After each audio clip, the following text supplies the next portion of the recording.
आकाशवाणी दिल्ली प्रस्तुत करता है विशेष फोन इन कार्यक्रम रेडियो डॉक्टर।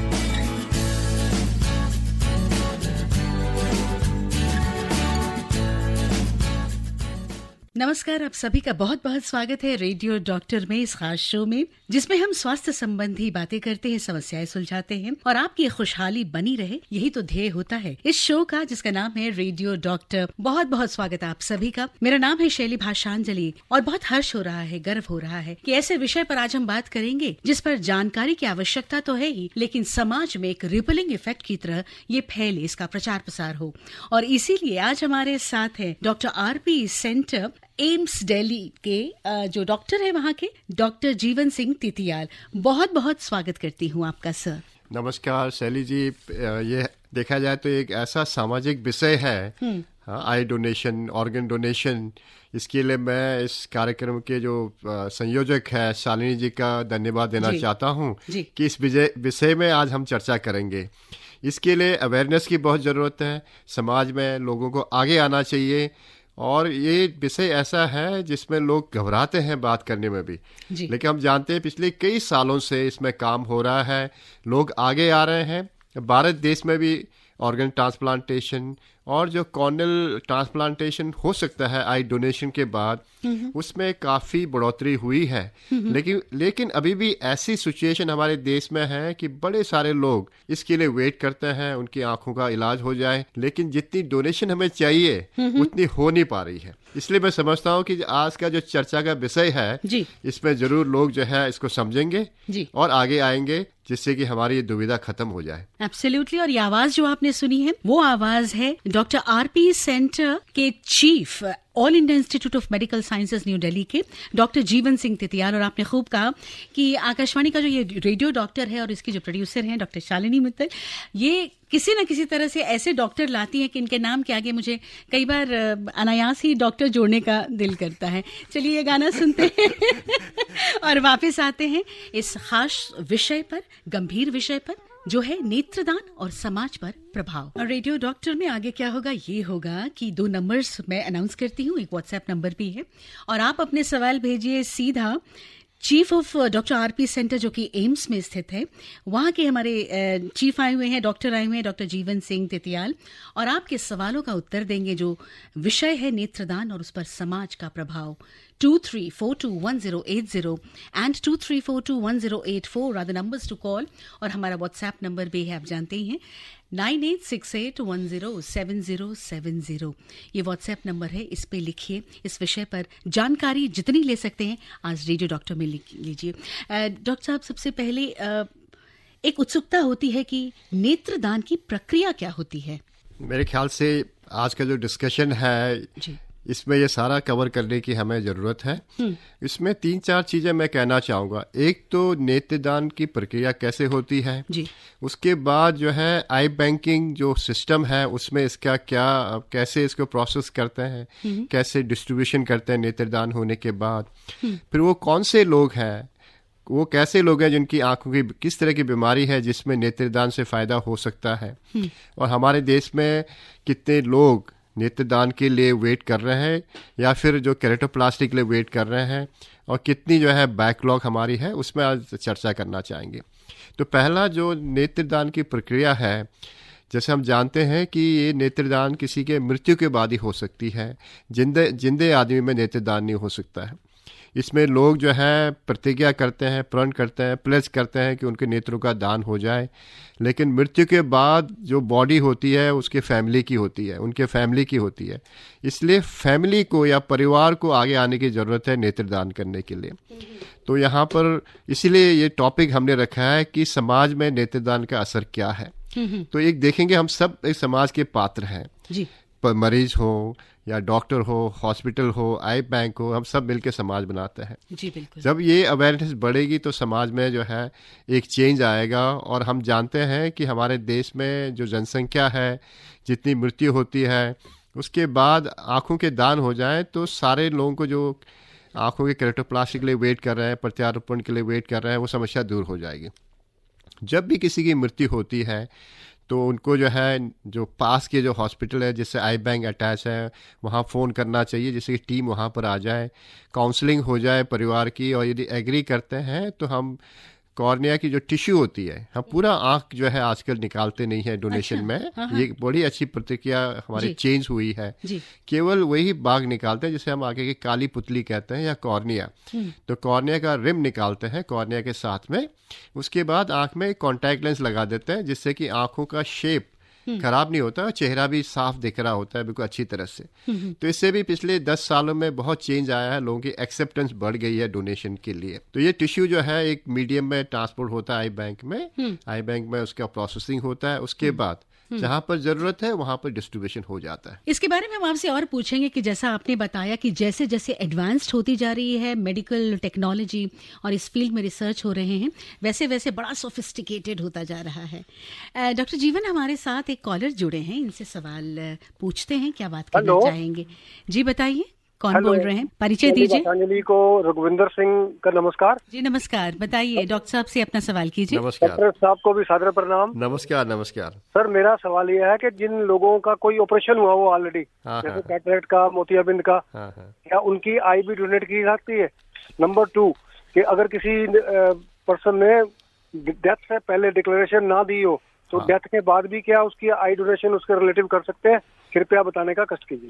नहीं, पहले तो मैं आपका धन्यवाद देना चाहता हूं कि आपने बहुत ही अच्छा एक सवाल उठाया है। जहां तक डोनेशन का सवाल है, कोई भी आदमी जो है प्लेस कर सकता है कि उसके आंख का डोनेशन हो जाए मृत्यु के बाद। मृत्यु के बाद जो है कोई भी एज जो है इसमें एक कंट्राइंडिकेशन नहीं है, हम बच्चे से लेकर बूढ़े तक की आंखों का जो है हम उनको ले सकते हैं और प्रत्यारोपण कर सकते हैं।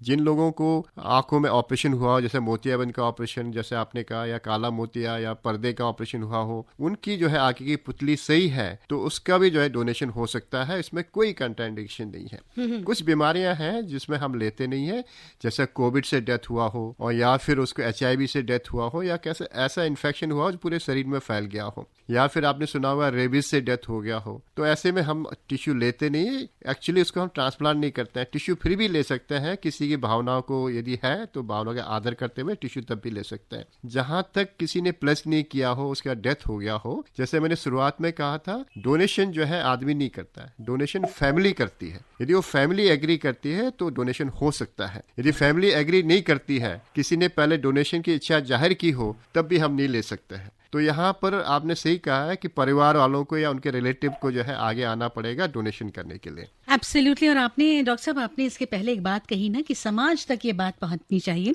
तो आकाशवाणी के साथ एक बहुत बड़ा समाज जुड़ा हुआ है डॉक्टर साहब। बिल्कुल सही कह रहे हैं आप। हाँ। और आपने जो बात कही शायद समर आपके से सुनना चाहेंगे।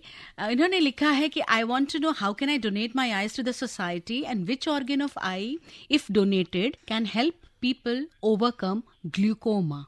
I think that this is a question little difficult to answer in normal way, but scientifically donation is only can be done for a cornea, and any disease which can hamper the transmission of light through the cornea, that is corneal opacity, corneal scar or corneal decompensation, can be treated by corneal transplantation. As far as glaucoma is concerned, that cannot be treated by transplantation. Yes, if the cornea gets affected by glaucoma process, then that cornea can be treated. जी बिल्कुल। इस वक्त हमारे साथ all India institute of medical sciences के RP centre के chief बैठे हुए हैं स्टूडियो में, और लाइव आप अपने सवाल भेज सकते हैं। इस वक्त हमारे साथ एक कॉलर जुड़ गए हैं डॉक्टर साहब, और अपना सवाल लिए बिल्कुल तैयार है। बहुत स्वागत आपका, बताइए, परिचय दीजिए और सवाल कीजिए। जी डॉक्टर साहब नमस्कार। नमस्कार। मैं लखनऊ से राजा बात कर रहा हूँ सर। हाँ हाँ। और डॉक्टर साहब हमारे मतलब भाई है, बड़े हैं, लगभग उनकी एज जो है 35 साल की है।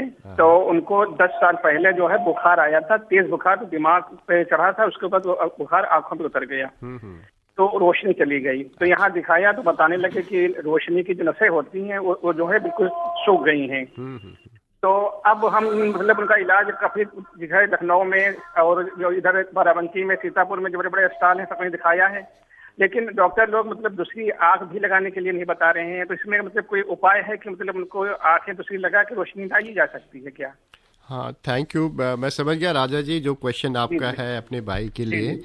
लेकिन जो पीछे की जो नस है, जैसे हम ऑप्टिक नर्व कहते हैं, यदि उसमें असर हो जाए और जिस तरह की बीमारी आपके भाई को हुई है उसमें नस जो है सूख जाती धीरे धीरे, और अनफॉर्चुनेटली इसका ट्रांसप्लांटेशन नहीं हो सकता है आज के डेट में, और इसके लिए जो है इलाज भी कोई खास है नहीं। मैं आपके लिए सजेशन दूंगा, यदि उनको दोनों आंख से नहीं दिखता है तो ऐसे में आजकल बड़े सारे लो विजन एड्स आते हैं जो ब्लाइंड्स को भी दिखा सकते हैं, उनको सुना भी सकते हैं। तो आप चाहो तो हमारे एम्स दिल्ली में आ सकते हैं, जहां पर हम आपके भाई के लिए जो नए आजकल जो एडवांस लो विजन एड्स है उसका ट्रायल करा सकते हैं। डॉक्टर साहब, आप प्रक्रिया की बात कर रहे थे, नेत्रदान की प्रक्रिया की बात कर रहे थे, उसमें आप क्या आगे ऐड करना चाहेंगे ताकि लिसनर्स, मैं ऐसा समझती हूँ कि ये ऐसा विषय है कि बिल्कुल बैठ करके सुन रहे होंगे ध्यान से और गंभीरता से।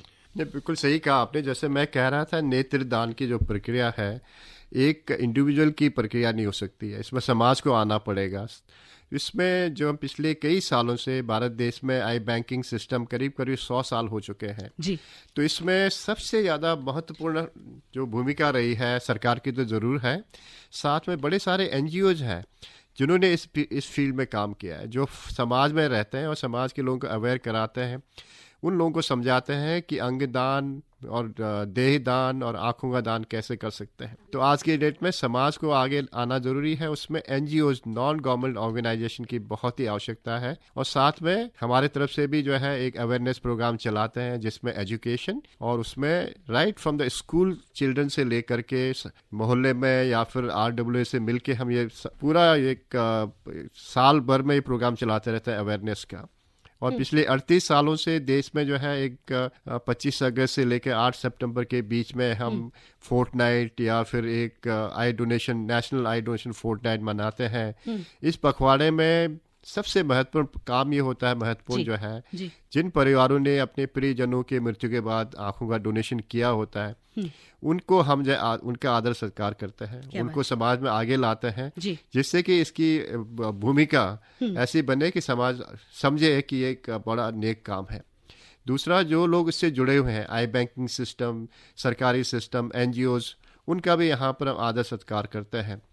और अवेयरनेस पूरे जो है मीडिया के थ्रू जाती है, जैसे आज हम बैठे हैं आपके जो है रेडियो प्रोग्राम में, रेडियो डॉक्टर प्रोग्राम में, ऐसे ही जो है दूरदर्शन, नेशनल प्रोग्राम जो टीवी है, अन्य जो है प्रिंट चैनल जो है, इससे भी अवेयरनेस बढ़ती है। तो हमने जब भी देखा है ये प्रोग्राम पूरे देश में होता है तो पूरे देश में उस टाइम में जो है लोग आगे आते हैं, इनफैक्ट जो प्लेज करते हैं वो परसेंटेज बहुत बढ़ जाता है। क्या बात और है? आजकल पिछले कई सालों में एम्स ने मेरे ख्याल से पहला ही ऐसा संस्थान है जहां पर ऑनलाइन प्लेज कर सकते हैं आप लोग, आपको आने की जरूरत भी नहीं है। और दूसरा, आई डोनेशन भी बढ़ जाता है इस फील्ड में, लोगों की मेरे ख्याल से उस समय जो है काउंसलिंग हमारे लिए ईजी हो जाती है, लोग आगे आ जाते हैं। तो हम कहते रहते हैं कि ये 2 हफ्ते क्यों, पूरे साल भर जो है ये खुशी हमें मनानी चाहिए किसी परिवार के लिए जो आगे आते हैं। इनफैक्ट कई सालों से मैं कोशिश करता हूँ कि हमारे जो नेशनल आई बैंक है RP सेंटर में, हम उनके परिवार के मोहल्ले में जाएं, उनके संस्थान में जाएं और वहाँ उनको ऑनर करें, जिससे कि लोग जो है आगे आएं और उनको लगे कि ये एक्चुअली एक जो है, लोग कहते हैं अंगदान, आंखदान, महादान, ये महादान से भी बड़ी चीज है समाज के लिए। बिल्कुल। और जब आप इस वक्त आप बात कर रहे हैं, आपकी आवाज़ पूरे देश नहीं विश्व तक पहुंचती है। आकाशवाणी की ये ताकत भी है और जुड़ाव भी है पूरे देश के साथ। डॉक्टर साहब, जब आप बात करते हैं कि फैमिली को अग्री करना चाहिए, इसका तात्पर्य क्या होता है? ब्लड रिलेशंस या माँ बाप या पिता पुत्र बेटी, क्या मतलब होता है इसका? नहीं, जब भी किसी आदमी की डेथ होती है तो बॉडी को सुपुर्द करता है वो फैमिली होती है। यदि माँ बाप जिंदा है तो माँ बाप का अधिकार हो जाता है, माँ बाप नहीं है तो भाइयों में या क्लोज फर्स्ट रिलेशन वालों को मिलता है। यदि वो नहीं है तो फिर कोई भी गार्जियन जो होगा वो लोग कर सकते हैं। इसलिए जो अननोन डेथ होता है उसमें हॉस्पिटल एडमिनिस्ट्रेशन या फिर जो लोकल पुलिस थाना होता है वो उसको जो है अलाउ करते हैं डोनेशन के लिए, अननोन डेथ के लिए। बहुत से टाइम ऐसा होता है कि लोग अननोन डेथ पे हो जाते हैं जिनका कोई जो पहचान नहीं होता है। ऐसे में जो है आई डोनेशन की प्रक्रिया उसमें भी हो सकती है, और जो पुलिस जो हो इन्वेस्टिगेटिव ऑफिसर होता है IO, यदि वो परमिशन दे तो हम आंखें उसकी जो है दान स्वरूप ले सकते हैं। एब्सोल्युटली, आप भी अपने सवाल भेजते रहिए क्योंकि यही मौका है जब chief of doctor RP centre AIIMS के डॉक्टर साहब हमारे यहाँ बैठे हुए हैं, डॉक्टर जीवन सिंह तितियाल। आपने खुशी की बात कही, एक गाना चला रही हूँ लेकिन उसके पहले जो खुशी, आपने तो कई ट्रांसप्लांट किए होंगे, कई लोगों को आंखों की रोशनी दी होगी डॉक्टर साहब, परिवार को तो खुशी ही हुई होगी, आपके क्या अनुभव हैं? नहीं, आप समझ सकते हैं कि यदि किसी मरीज को जो उसको दिखाई नहीं दे रहा है और ट्रांसप्लांट हो जाए, उसके बाद दिखाई देना शुरू हो जाए, तो इससे बड़ी खुशी जो है किसी को नहीं हो सकती है। सबसे ज़्यादा खुशी जो है सर्जन को होती है जिसने ट्रांसप्लांट किया होता है। उसके बाद जो खुद मरीज होता है उसकी तो खुशी जो है आप बयान नहीं कर सकते कि तो कितनी खुशी हो रही होती है जो उसको दिख रहा होता है जी। तो मैं समझता हूँ कि एक ऐसा एक विषय है कि मुझे अपना एक जो है छोटी सी बात इसमें हाईलाइट करना चाहता हूँ। जब मैंने MBBS में कर रहा था एम्स में, तब लोगों ने कहा था कि आप जो है जनरल सर्जन बन जाओ। अच्छा। लेकिन जब मेरी पोस्टिंग आरपी सेंटर में हुई एज ए इंटर्न, तब मुझे पता चला कि कॉर्नियल डोनेशन हो सकता है और लोगों को ट्रांसप्लांट कर सकते हैं। और ट्रांसप्लांट वर्ड, प्रत्यारोपण करना जो है एक बहुत बड़ा एक शब्द है। तो वही एक जो है एक तरह से मेरे लिए डायरेक्शन था कि मैं इस फील्ड में आऊँ, और फॉर्चुनेटली मैं जो है इस फील्ड में काम कर सका। आज की डेट में हमने हजारों ट्रांसप्लांट किए हैं, पर अनफॉर्चुनेटली वो भी जो है कम है पूरे देश के लिए। और हजारों जो है ट्रांसप्लांट सर्जन हमने तैयार किए हैं जो देश की रिक्वायरमेंट है। आज की डेट में जो हमारी कैलकुलेशन है, करीब करीब 1 लाख ट्रांसप्लांटेशन की जरूरत है हर साल, जिससे कि बैकलॉग ना बढ़े। लेकिन आज के डेट में हमारे देश में 35,000 से 40,000 सर्जरी हो पा रही है। तो आप समझ सकते हैं कि कितना बैकलॉग हर साल बढ़ता चला जा रहा है। उसके साथ साथ में हर साल 35 से 40,000 नए मरीज इसमें जुड़ जाते हैं। तो ये समस्या काफ़ी गंभीर है, इसलिए ये प्रोग्राम जो है मेरे ख्याल से बहुत ही ज़रूरी है। बहुत बड़ा दायित्व और बहुत ही सद्भावना के साथ, और हम चाह रहे हैं इस लक्ष्य की ओर बढ़ें कि वो जो गैप की बात आपने कही है वो बिल्कुल मिनिमाइज होते हुए कम हो जाए। आप सुन रहे रेडियो डॉक्टर। आज रेडियो डॉक्टर में हमारे साथ हैं chief of doctor RP centre AIIMS doctor Jeevan Singh Titiyal, और इनके बारे में ये जानेंगे जो बातें ये कह रहे हैं, और साथ ही जो बदलाव हुए उसके बारे में जानेंगे। ऑनलाइन प्लेज कैसे करते हैं उसके बारे में जानेंगे। आप सुन रहे हैं विशेष फोन इन कार्यक्रम radio doctor. Welcome back to radio doctor. और आज इस शो में हम बात कर रहे हैं उस महादान की जिसका नाम है नेत्रदान, और इस पर बातचीत करने के लिए हमारे साथ हैं chief of doctor RP centre all India institute of medical sciences new Delhi doctor Jeevan Singh Titiyal.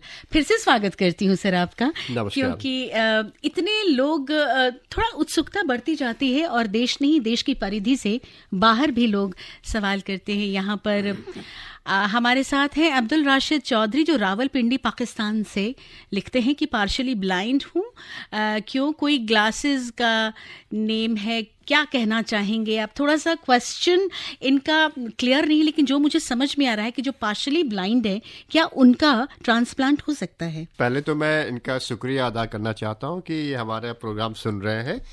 Blindness एक ऐसी बीमारी है जिसका पहले तो रोकथाम होना चाहिए। यदि किसी को ब्लाइंडनेस हो जाती है तो हम ये देखते हैं कि किस कारण से उसको ब्लाइंडनेस हुई है। पार्शियली ब्लाइंड है तो उनको थोड़ा बहुत दिख रहा है जी। कुछ विजन है, तो हमारे पास ऐसे डिवाइसेस होते हैं जिससे पार्शियली ब्लाइंड को उनको विजन को इम्प्रूव कर सकते हैं, जिसे लो विजन एड्स कहते हैं। यदि आपके आगे की पुतली यदि कॉर्निया में कोई डिफेक्ट है या उसमें कोई बीमारी है, तो ऐसे सिचुएशन में पुतली का प्रत्यारोपण या ट्रांसप्लांट करके आपकी विजन ठीक कर सकते हैं। तो जहां तक मेरा थिंकिंग है कि आपको अच्छे एक नंबर टेस्ट कराने चाहिए चश्मे की, उससे सुधार नहीं होता है तो जरूर एक लो विजन एड की जो है आप जो है हेल्प ले सकते हैं। ऑलराइट, सीधे चलते हैं एक कॉलर के पास। हेलो, नमस्कार। हेलो, नमस्कार जी नमस्ते, स्वागत आपका। डॉक्टर सर को नमस्कार। नमस्कार भैया। हाँ जी डॉक्टर साहब, मैं सदाशिव पालकर बोल रहा हूँ, महाराष्ट्र नवी मुंबई से। हाँ। सर मुझे ये ग्लोकोमा से मेरा रेटिना खराब हुआ था। अच्छा। अभी मैं ब्लाइंड पर्सन हूँ फिलहाल। टोटली ब्लाइंड है? हाँ, टोटली नहीं, ओनली वो 10% विजन है, बाकी ऐसा नहीं। लेकिन मेरी आगे की आंखें जो है वो बिल्कुल साफ सुथरी है, उससे कोई प्रॉब्लम नहीं। तो आने वाले भविष्य में हम आय दान कर सकते हैं। हाँ, ये इस क्वेश्चन का मैं पहले भी आंसर कर चुका हूँ। आप जरूर आंखों का दान कर सकते हैं, क्योंकि आगे की पुतली बिल्कुल सही है आपकी। तो इसमें कोई डिफिकल्टी नहीं है। मैं ये चाहूँगा कि अपना जो है आप उसको जो प्लेस करिए और अपने फैमिली वालों को समझा के जाइए कि हमारे मृत्यु के बाद जो है अपनी आखिरी इच्छा का जो जरूर पूरा करें। ओके जी, ओके, वो बड़ा इम्पोर्टेंट है। Okay ji, okay, okay, thank you sir, thank you sir, thank you for calling. और एक चलते हैं व्हाट्सएप मैसेज की तरफ। परिधि दिल्ली से लिखती हैं कि किस केस में आई ट्रांसप्लांट पॉसिबल होता है? अगर किसी व्यक्ति की मृत्यु किसी डिजीज के कारण होती है तो क्या ट्रांसप्लांट किया जा सकता है उनकी आंख को? हाँ, डेफिनेटली। जैसे मैंने पहले कहा था कि मृत्यु के बाद ही हम जो है कॉर्निया निकाल सकते हैं। यदि किसी व्यक्ति की मृत्यु ऐसे बीमारी से हो जिससे इन्फेक्शन दूसरों को फैल सकता है, जैसे मैंने कहा HIV हो, एड्स की बीमारी हो, या हेपेटाइटिस की बीमारी हो, या फिर पूरे शरीर में इन्फेक्शन फैल गया हो जिसे सेप्टिसीमिया बोलते हैं, या फिर कैंसर की बीमारी से पीड़ित हो जिसमें पूरा कैंसर शरीर में फैल गया हो, या फिर रेबीज हो, या फिर कोई ऐसे ब्रेन की बीमारी हो जो दूसरों को फैल सकता हो, ऐसे में हम जो है प्रत्यारोपण नहीं करते हैं। लेकिन किसी फैमिली की इच्छा हो डोनेशन के लिए, हम जरूर लेते हैं और इस टिश्यू को जो है किसी और चीज के लिए प्रयोग में लाते हैं, जिसे हम एक्सपेरिमेंट कर सकते हैं, रिसर्च कर सकते हैं, ट्रेनिंग कर सकते हैं। इसलिए कोई भी दान जो है वेस्ट नहीं जाता है। राइट। आप सुन रहे हैं विशेष फोन इन कार्यक्रम रेडियो डॉक्टर।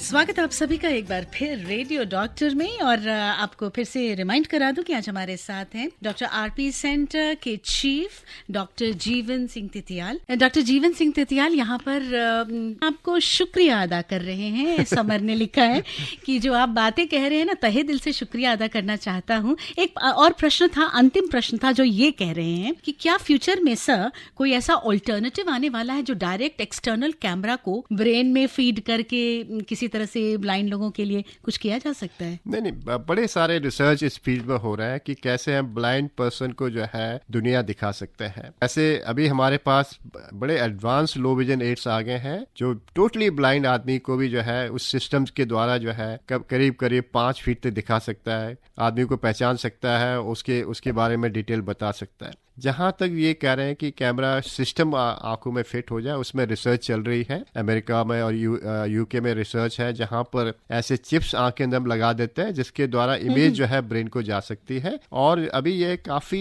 अर्ली फेज में है। मुझे लगता है कि आने वाले 10 या 20 सालों में ये भी जो है एक पॉसिबल सिनारियो हो सकता है। सर, आपने भी तो कोई एक ऐसा लाइव डेमोन्स्ट्रेशन दिया था सर्जरी का जिसकी इतनी सराहना हुई, इतने प्लेटफॉर्म से इसकी बात आ रही है। जरूर हम अपने इस प्लेटफॉर्म से सुनना चाहेंगे उस बात को। जहां तक एजुकेशनल सिस्टम है, टीचिंग है, टीचर की रिस्पॉन्सिबिलिटी होती है कि ज्यादा से ज्यादा लोगों को जो है इस बारे में अवेयरनेस दी जाए कि ट्रांसप्लांटेशन कैसे करते हैं, उसकी टेक्निक कैसे है, कैसे उसमें दुविधा हो सकती है, कैसे मैनेज करना है। जो लाइव सर्जरी हम करते हैं वो डेमोन्स्ट्रेशन होती है, जो हमारे फील्ड में लोग उससे जुड़ जाते हैं, उनको हम दिखाते हैं कि सर्जरी कैसे कर रहे हैं। क्योंकि हर आदमी कॉर्नियल ट्रांसप्लांट सर्जन हमारे देश में बन नहीं सकता है, क्योंकि आज की जो रेगुलेशन है, हर ऑप्थेल्मिक सर्जन को 3 महीने की ट्रेनिंग कंपलसरी होती है एक ट्रांसप्लांट सर्जन बनने के लिए। तो इसलिए भी ये हम दिखाते हैं कि कैसे सर्जरी करना चाहिए। तो ऐसी अपॉर्चुनिटी जो है लोगों को मिलती है, सीनियर सर्जन को मिलती है जिनकी सर्जरी लोग देखना चाहते हैं, उससे सीखना चाहते हैं। तो ये हमारा सौभाग्य है कि हम ऐसे डेमोन्स्ट्रेशन कर सकते हैं। Absolutely wonderful sir. सर, आपने कहा हजारों केसेस में भी लाखों केसेस आपने किए हैं और एक बदलता हुआ परिवेश भी आपने देखा है। किस तरह से उसको बताना चाहेंगे? क्या आज आप बिल्कुल सही कह रहे हैं कि जो चेंज आई है, हम जानते हैं कॉर्नियल ट्रांसप्लांटेशन 100 ईयर से भी ज्यादा हो गया दुनिया में, और हर क्षेत्र में उन्नति हो रही है, प्रोसेस में, आइडेंटिफिकेशन में, डायग्नोसिस में। हमारा देश, इनफैक्ट हमारा सेंटर, हम लोग पहले लोग हैं जिन्होंने जो है इस एक कॉर्निया को 3 भागों में स्प्लिट करके जो है मल्टीपल रिसिपिएंट को लगाया है, जो आज पूरे दुनिया भर में इस टेक्निक को लोग फॉलो करते हैं। आज की डेट में कॉर्निया जो पुतली, आगे की पुतली एक सिंगल स्ट्रक्चर नहीं है, उसमें बहुत सारे लेयर होते हैं। हर लेयर की बीमारी को पकड़ के उसी को रिप्लेस करते हैं। तो ये इतनी उन्नति इसमें हो गई है कि कुछ ऐसे सर्जरी होते हैं जो खाली 50 माइक्रोन चेंज करता है अंदर से और नेक्स्ट डे पेशेंट जो है देखने लगता है। तो इसमें ये एडवांटेज हो गया। बड़े सारे ऐसी बीमारी होती है जिसमें पूरी पुतली खराब हो जाते हैं, उसी में पूरी पुतली ट्रांसप्लांट करते हैं। और आज के डेट में 50 to 60% ऐसे मरीज हैं जिसमें खाली लेयर चेंज करते हैं। उसकी जो है सर्जिकल टेक्निक इंप्रूव हो गई है, लेजर से कर सकते हैं, माइक्रो केरेटोम से कर सकते हैं, मैनुअल कर सकते हैं। तो सर्जिकल पद्धति तो इतनी अच्छी हो गई कि रिजल्ट्स बहुत अच्छे होने लगे हैं। तो ये जो है हमारे लिए नहीं है, पूरे जो है पेशेंट्स के लिए फायदे वाली बात है कि एडवांटेज इसमें भी हो रही है।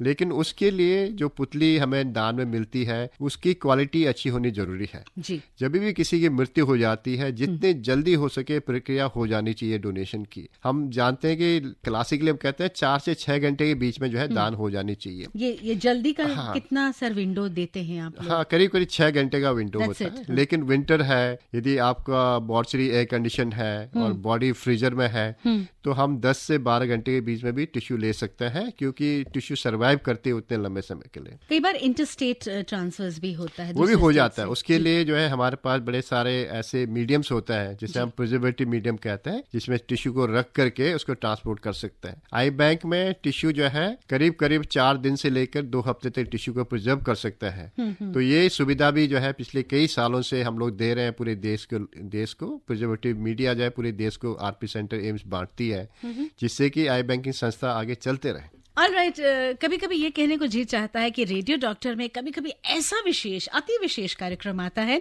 जिसमें विषय भी ऐसा होता है जिसमें समाज की प्रतिबद्धता होनी चाहिए और समाज को उसमें जागरूकता दिखानी चाहिए।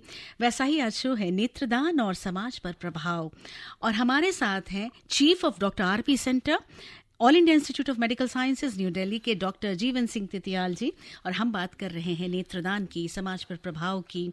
और यहाँ पर सवाल तो आ ही रहे हैं, इसके साथ साथ एक इन्होंने सागर ने कर्नाटका से लिखा है सर, और चूंकि आपका नाम सुना तो इसलिए कहा कि आजकल के परिवेश में तो हम लोग इतने समय तक 6 से 9 घंटे तक कंप्यूटर स्क्रीन पे रहते हैं सर, तो आईज का केयर कैसे करें so that we don't reach to the point of transplant?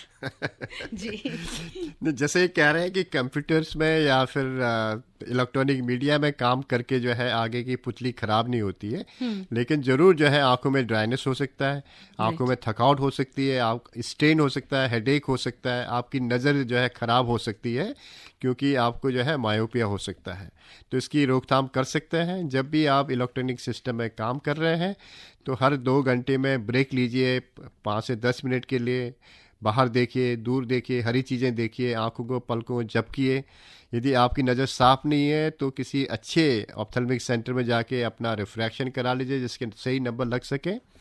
और यदि आपको ड्राइनेस हो गया है तो ड्राइनेस को ख़त्म करने के लिए लुब्रिकेटिंग ड्रॉप्स लगातार डालते रहें, तो आपकी जो है समस्या कम हो जाएगी। तो आज के परिवेश में अपने लाइफस्टाइल को अपने काम के हिसाब से डालना बहुत ज़रूरी है। आप सुन रहे हैं विशेष फोन इन कार्यक्रम रेडियो डॉक्टर। शायद जिंदगी और खूबसूरत और मीठी हो जाए अगर ये हर व्यक्ति तय कर ले, हर परिवार तय कर ले कि नेत्रदान अवश्य करे मृत्यु के बाद। क्योंकि जैसा कि आज हमारे साथ रेडियो डॉक्टर में बैठे हुए हैं chief of doctor RP centre, all India institute of medical sciences new Delhi के डॉक्टर जीवन सिंह तितियाल, ये बता रहे हैं कि परिवार की सहमति की बड़ी आवश्यकता होती है और गैप भी है, डॉक्टर साहब आपने बताया। तो हर व्यक्ति अगर आगे आए तो शायद तभी कहीं ना कहीं हम एक छाप देख सकते हैं बदलाव की। आपने बात की कि जब ट्रांसप्लांट हो जाएगा उसके बाद से क्या क्या होता है, होने की आवश्यकता होनी चाहिए या कितना समय में वो ठीक होता है? आप जानते हैं कि बड़े सारे बॉडी में ट्रांसप्लांट हो सकते हैं जी। लोगों ने सुना होगा किडनी का हो जाता है, लिवर का, हार्ट का, लेकिन जो आंखों का ट्रांसप्लांटेशन होता है जिसे कॉर्नियल ट्रांसप्लांट कहते हैं, सबसे ज्यादा सक्सेसफुल सर्जरी है, क्योंकि कॉर्निया जो है एवैस्कुलर होता है, उसमें कोई ब्लड वेसल्स नहीं होता है, तो ग्राफ्ट रिजेक्शन के चांसेस बहुत ही कम होते हैं इसमें। में, लेकिन हो सकते हैं इसमें भी। रिजेक्शन के चांसेस हो सकते हैं, लेकिन पूरे शरीर में सबसे कम चांसेस होते हैं। इसलिए सक्सेसफुल सर्जरी जो है ट्रांसप्लांटेशन की सबसे अच्छी कॉर्निया में ही होती है। अच्छा, तो इसके लिए मरीजों को जानना जरूरी होता है कि सर्जरी के बाद क्या क्या प्रिकॉशन लेना जरूरी है। और हम देखते हैं कि मरीज दूर दराज एरिया से आते हैं सेंट्रल एरिया में, बड़े बड़े सिटीज में सर्जरी करने के लिए जी। तो हमारी पिछले कई सालों से कोशिश है कि वहाँ के लोकल ऑप्थेल्मोलॉजिस्ट को सिखाया जाए कि कैसे ट्रांसप्लांट के बाद लोगों की हम जो है हेल्प कर सकते हैं। और हम जो है ऑनलाइन सिस्टम भी इसमें बनाना चाहते हैं, ऐप बेस, जिससे कि उनकी ट्रैकिंग हो जाए और उनका इलाज जो है टेलीमेडिसिन के द्वारा हो सके। ये भी कोशिश जारी है। और तीसरा इंपॉर्टेंट चीज ये जरूरी है कि जो मेडिकेशन होता है कभी कभी लाइफ लॉन्ग डालनी पड़ती है, वो भी जो है उसको बंद नहीं करना चाहिए मरीज को बिना डॉक्टरों के सुझाव के बिना। और कभी भी आंखों में अचानक लाली आ जाए या आपकी नजर एकदम से धुंधली हो जाए या फिर रोशनी में आपको गोले दिखाने, रंगीन गोले दिखने लगे, तो हो सकता है कि आपकी ग्राफ्ट फेल हो रही हो। तो तुरंत जो है पास के अच्छे हॉस्पिटल जाएंगे तो ग्राफ्ट को दोबारा फेलियर को या रिजेक्शन को हम जो है रिवर्स कर सकते हैं। तो वो विंडो पीरियड भी बहुत कम है। यदि आप रिजेक्शन शुरू हो जाए और 2 या 3 दिन के अंदर ट्रीटमेंट शुरू हो जाए तो ग्राफ्ट बिल्कुल सही हो जाती है। यदि आप हफ्ते 2 हफ्ते के बाद आएंगे तो उसकी रिवर्सल जो है मुश्किल हो जाती है। तो वो भी बड़ा इंपॉर्टेंट इश्यू रहता है कि हमारे देश में करीब 30 to 40% जो है फेलियर रेट रहती थी पहले, जो अब जो है नई पद्धति के आने से जो है ये फेलियर रेट कम हो गई है। तो हम कोशिश करते रहते हैं कि कैसे जो है ट्रांसप्लांट सर्जरी को सक्सेसफुल किया जाए। और जहां तक मरीज हैं, आप जानते हैं हमारे देश में दूर दूर से लोग आते हैं इलाज कराने के लिए, और जिनको कॉर्निया या पुतली की बीमारी होती है बहुत से लोगों को पता ही नहीं होता है कि उनका ट्रांसप्लांट हो सकता है, क्योंकि अवेयरनेस बहुत कम है हमारे देश में। और बड़े सारे ऐसे सिटीज हैं जहां पर मरीज कम है लेकिन टिश्यू ज्यादा है, क्योंकि मरीज वहां पहुंच नहीं सकते हैं। तो हमारी कोशिश है सेंट्रलाइज सिस्टम बने, जैसे नोटो है, वो जो है सेंट्रलाइज रजिस्ट्रेशन सिस्टम बनाए पूरे कंट्री के लिए, या फिर स्टेट वाइज हो जाए या सिटी वाइज हो जाए, जिससे कि रजिस्ट्रेशन और डिस्ट्रीब्यूशन और ट्रांसप्लांटेशन जो है इस सुचारू रूप से चले। अभी नहीं है सर, अभी बहुत ही इफेक्टिव नहीं है। अच्छा। और एक सेंट्रलाइज नंबर जो है बड़े बड़े सिटी में तो चल जाता है, कॉमन नंबर है, लेकिन छोटे छोटे सिटीज में एक कॉमन नंबर नहीं है। लेकिन आज के डेट में जितने सारे व्हाट्सएप चलता है, इलेक्ट्रॉनिक मीडिया या सोशल मीडिया इतनी जागरूक है, वहां पर हर डिस्ट्रिक्ट कलेक्टर या डिस्ट्रिक्ट सीएमओ को कोशिश करनी चाहिए कि हर डेथ नोटिफाई हो जाए उस लोकल संस्था को, और वहां पर एक जो है प्रोसेस बन जाए कि कैसे आई बैंकिंग सिस्टम को जागरूक किया जाए और वहां के जो कार्यकर्ता है उनको जो है साथ में जोड़ा जाए। डॉक्टर साहब, दूर दराज में लोग बैठे हुए हैं, लेकिन हो सकता है अभी आपको सुन रहे हो और प्लेज करना चाहें, कुछ इस तरह से ऑनलाइन प्लेज हो सकता है वहां बैठे बैठे। हाँ, पूरे देश में जो है ऑनलाइन सिस्टम तो नहीं है, लेकिन जो नियरेस्ट टाउन हो न्यू दिल्ली है वहाँ पर हमारा जो है ऑनलाइन सिस्टम है प्लेजिंग करने का, आई डोनेशन के लिए, ऑर्गन डोनेशन के लिए, और बॉडी देह दान के लिए भी जो है ऑनलाइन आप जो है रजिस्ट्रेशन करा सकते हैं। और थैंकफुली जो है हमारे देश में हर कोने कोने में जो है आजकल जो है इलेक्ट्रॉनिक मीडिया सुचारू रूप से चल रही है। आप जो है वहीं से डायरेक्टली जो है ऑनलाइन फॉर्म भर सकते हैं। फॉर्म को हम प्रोसेस करके फिर एक जो है डोनेशन का कार्ड जो है उनको हम सप्लाई कर देते हैं, जिसे उनको कैरी करना चाहिए अपने साथ में। और जैसे मैं पहले भी कहता आ रहा हूँ कि यदि आपने प्लेस कर लिया बहुत अच्छी बात है, इससे जो है समाज में अवेयरनेस बढ़ जाती है डोनेशन के लिए, लेकिन वो उससे डोनेशन नहीं हो सकता है। डोनेशन जो है आपका परिवार ही करेगा। इसलिए यदि किसी ने अपनी प्लेस कर रखी है, प्रण कर रखी है, तो उन्हें अपने परिवार वालों को, अपने बच्चों को, अपने रिश्तेदारों को बताना चाहिए कि मेरी इच्छा है कि मेरे मृत्यु के बाद ये दान हो जाए, तभी ये पॉसिबल है।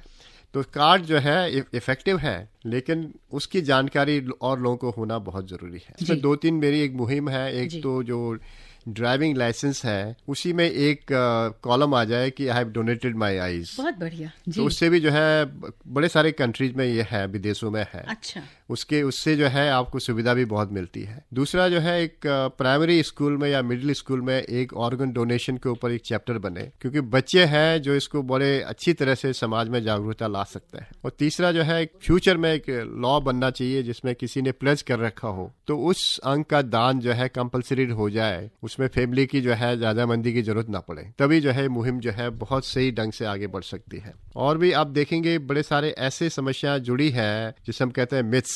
तो बहुत से लोग कहते हैं कि इस रिलीजन में जो है डोनेशन नहीं करना चाहिए। कुछ लोग कहते हैं हमारे मृत्यु के बाद हमारे प्रियजन जो है ब्लाइंड पैदा होंगे क्योंकि आंखें निकाल दी गई हैं। इस तरह के मिथ्स हैं। तो वो सब चीजें जो है मिथ्याई है, बिल्कुल, क्योंकि किसी को नहीं पता है कि उसके दूसरे जन्म में क्या होगा या दूसरा जन्म है कि नहीं है जी। तो इसी जन्म में पुण्य का काम क्यों नहीं किया जाए। ये अपॉर्चुनिटी हर आदमी के, हर परिवार को मिल नहीं सकती है, क्योंकि एक जो है किसी को अंग दान या आंखों का दान किया जाए। तो मैं समझता हूँ कि जो भी करना है इसी जो है लाइफ स्पैन में कर देना चाहिए आपको। जी, मैं जरूर बताना चाहूंगी आप सारे लिसनर्स को कि इस लाइव स्टूडियो में a very smiling and a very convincing chief from doctor RP centre is saying this. जरूर मानिए इस बात को, नेत्रदान बहुत ही कन्विंस, महादान है, बिल्कुल महादान है। एक कॉलर हमारे साथ है, इनसे बात करते हैं। हेलो जी, नमस्कार। नमस्कार। बताइए क्या पूछेंगे जी? डॉक्टर साहब को भी नमस्कार। नमस्कार भैया। हाँ साहब जी, मेरा आँख में एक प्रेशर रहता है, कभी कभी प्रेशर हो जाता है। डॉक्टर से दवाई लेता हूँ, 2-3 ड्रॉप बड़ा 500 रुपए का लिख के दिया है, लेकिन अच्छा हो जाता है। एक आँख नहीं है, एक ही आँख है साहब। देखो, जो आपकी बीमारी है जिसमें प्रेशर हाई हो जाता है, जिसे हम आम भाषा में ग्लोकोमा कहते हैं या काला मोतिया कहते हैं। जैसे आप खुद कह रहे हैं कि एक आंख खराब हो चुकी, एक ही आंख आपके पास है, तो ऐसे में ट्रीटमेंट कंटिन्यूसली लेना, लगातार लेना बहुत ही जरूरी है। लगातार आपकी आंख में रोशनी बची है उसको बचाने के लिए ये ड्रॉप लेना बहुत जरूरी है, क्योंकि ड्रॉप से आपकी विजन वापस नहीं आएगी, लेकिन फ्यूचर में खराब होने से बचा सकती है। यदि आपको ड्रॉप बहुत महंगा लग रहा है तो आज के डेट में हम ऑपरेशन भी कर सकते हैं, जिससे कि आंखों के ड्रॉप की रिक्वायरमेंट कम हो जाए। तो आप जो है चाहें तो आप एम्स में आ सकते हैं। हमारी जो है 24 आवर्स यहाँ पर कैजुअलिटी भी चलती है और ओपीडी में दिखा सकते हैं, जिसका आपको हम इलाज करा सकते हैं। यहाँ तक कि हम फ्री मेडिकेशन भी दिला सकते हैं आपको। Alright, thank you. Radio doctor चल रहा है, हम बात कर रहे हैं नेत्रदान महादान। आप सुन रहे हैं विशेष फोन इन कार्यक्रम रेडियो डॉक्टर। स्वागत आप सभी का एक बार फिर रेडियो डॉक्टर में। और आपको फिर से रिमाइंड करा दूं कि आज हमारे साथ हैं डॉक्टर आरपी सेंटर के चीफ डॉक्टर जीवन सिंह तितियाल, और लगातार सिलसिला बनता है उस बात का जो बहुत ही महत्वपूर्ण है, गंभीर है, सबकी चेतना जाग जानी चाहिए इस विषय पर, और ये है नेत्रदान और उससे समाज में क्या प्रभाव होता है। यहाँ पर एक सवाल आया हुआ है डॉक्टर साहब, और इन्होंने लिखा है कि कर्नाटका से राजू लिखते हैं कि can a person donate his eyes while he is alive to a family member और his friend who is in need? इनका I think that this we have answered earlier also. We never can take the cornea from a live person, and they can always pledge for donation after their death, because we are collecting tissue after death only, and that can be given to your friend or your relatives if they have the disease, which can be taken care by transplantation. That is only for cornea.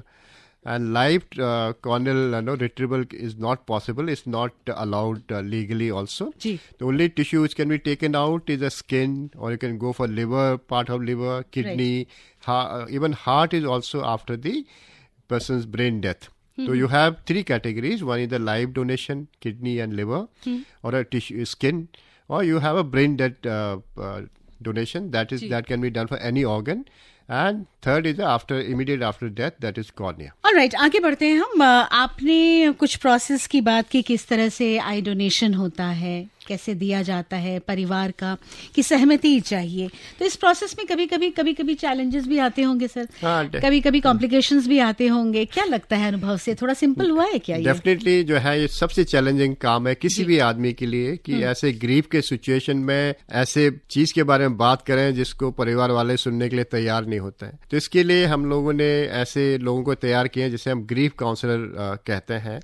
उनका recently हमने उनका nomenclature change किया है, क्योंकि grief counsellor सुन के ही लोग घबरा जाते हैं। तो उनको हम आजकल पेशेंट कोऑर्डिनेटर कहते हैं, जिससे कि जो है एक उनका प्रेजेंटेशन थोड़ा सिंपल हो जाए। तो मैं देखूं आज से 10-15 साल पहले बात देखी जाए तो मोस्ट ऑफ द डोनेशन जो है घर से होती है, जिसे हम वॉलंटरी डोनेशन कहते थे। घर में डेथ होता, लोग कॉल करते थे, डोनेशन हो जाता था। आज की डेट में दुनिया भर में जो है ये हॉस्पिटल बेस्ड हो गया है। तो हॉस्पिटल में डेथ सारे होते हैं ज्यादातर आजकल, तो हॉस्पिटल कॉर्निया रिट्रीवल प्रोग्राम हमें बोलते हैं, तो उसके लिए काउंसलर की जरूरत पड़ती है। जब हमने शुरुआत की थी आज से 15 साल पहले, तो हमारी जो परसेंटेज थी सक्सेस की फैमिली से वो लेस देन 1% था, लेकिन आज 2023 में ये परसेंटेज जो है 15 से लेकर 25% हो गया है। अच्छा। जो भी कम है, किसी किसी सेंटर में 50% भी है ये। तो एक तरह से देखा जाए तो डेफिनेट चेंज हुआ है पूरे सोसाइटी में। लोग जो है समझते हैं इस बारे में, लोग आगे आते हैं, और बड़े सारे ऐसे पढ़े लिखे लोग हैं जिनको पता है कि बॉडी के पार्ट को यूज कर सकते हैं और लोगों की भलाई में ला सकते हैं। एक अच्छा समाचार देना चाहता हूँ कि रिसेंटली जो है ऑस्ट्रेलिया में जो है जिन लोगों की ट्रांसप्लांट हुई, उनकी ओलंपिक्स हुई थी। उसमें से 2 ऐसे कार्डियक ट्रांसप्लांट पेशेंट एम्स के थे जिन्होंने वहां पर मेडल जीता था। क्या बात है। तो एक समाज में एक बड़ी चेतना आई है कि ट्रांसप्लांटेशन के बाद भी आदमी एक्टिव रहता है, और कॉर्निया ट्रांसप्लांट के बाद तो आदमी बिल्कुल ही नॉर्मल हो सकता है। तो आप आगे आइए, इस समाज को आगे लाइए और डोनेशन कीजिए, जिससे कि लोग जो है अपनी दुविधा से, अपनी पीड़ा से जो बाहर आ सकें और अपनी जो है जिंदगी को जो है अपनी आंखों से देख सकें। Absolutely, that a beautiful thing to say. I am sure कुछ घरों में तालियां जरूर बज गई होंगी और वो इंस्पिरेशन जो आपने आज यहाँ समा बांधा है और बातें बताई हैं, आई एम श्योर आगे तक जाएंगे। चलते चलते डॉक्टर जीवन सिंह तितियाल, क्या कहना चाहेंगे उन परिवार वालों को, क्योंकि कठिन है, आसान नहीं है सबको मना लेना, क्या कहेंगे? मैं तो ये कहूँगा कि मैं इस साल जो है करीब 5 या 10 ऐसे फोर्टनाइट प्रोग्राम में चीफ गेस्ट बन के गया जी। तो मेरा पहला ही सेंटेंस होता था कि चीफ गेस्ट वो परिवार है जो यहाँ बैठे हुए हैं, जिनका आज हम सद्भाव या भावना उनकी जो है आदर कर रहे हैं। एक्चुअली वो लोग चीफ गेस्ट है हमारे समाज के लिए जिन्होंने डोनेशन किया हुआ है। तो मैं चाहता हूँ पूरी समाज जो है इस भावना को समझे, और जैसे हम कहते आ रहे हैं कि आंखों का दान या अंगों का दान जो है समाज को सुधार सकता है, डेफिनेटली यस। और आंखों के दान से तो लोग जो है अपने आदमी की, अपने प्रियजनों की मृत्यु के बाद उन आंखों से लोगों को दिखाता है, उससे अच्छा क्या हो सकता है लाइफ में। एब्सोल्युटली, और उनसे थोड़ा लगाव भी हो जाता होगा कि हमारे प्रियजन की आंखें इसमें लगी हुई डेफिनेटली। Absolutely ये भावना जो है मेरे ख्याल से सबसे बड़ी भावना है। एक फैमिली को काउंसिल जब करते हैं, इसी शब्द से जो है लोग आगे आते हैं। तो पिछले 2-3 सालों से मैं यही कहता हूँ, फैमिली फैमिली फैमिली।